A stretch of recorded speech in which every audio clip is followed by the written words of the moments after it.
সম্মানিত হচ্ছে সংগ্রামী সাথী বন্ধুগণ। সংগ্রামী সাথী বন্ধুগণ, আপনারা যারা এখানে দাঁড়িয়েছি, আমরা ওই মাথা থেকে এই মাথা পর্যন্ত যারা দাঁড়িয়েছি তারা একজন করে ত্যাগী নেতা, এবং তাদের ত্যাগ টিকা দিয়ে আজকের এই বিএনপির যাচার শুরু হয়েছে গাইবান্ধা থেকে। আপনারা জানেন আমাদের সম্মানিত গ্রাম সরকারি বিষয়ক জনাব আনিসুজ্জামান খান বাবু, তিনি গাইবান্ধায় তাকে সম্মানিত করা হয় না, এটা কেমন বিএনপি? উনি তো একজন কেন্দ্রীয় বিএনপি লিডার, তাকেও আমরা সেইভাবে সম্মানিত করতে পারিনি। সংগ্রামী সাথী বন্ধুগণ, আমাদের দুঃখ হয়।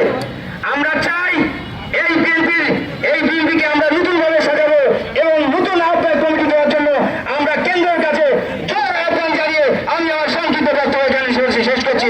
খোদা হাফেজ সাথী বন্ধুগণ। সংগ্রামী সাথী বন্ধুগণ, এ পর্যায়ে আপনাদের মাঝে বক্তব্য রাখবেন এমন একটি সময়ে মানববন্ধন করছি সাথী ও বন্ধুগণ, আমাদের অধিকার আদায়ের জন্য, আমাদের সম্মান ফিরিয়ে আনার জন্য আজকে আমরা রাজপথে দাঁড়িয়েছি।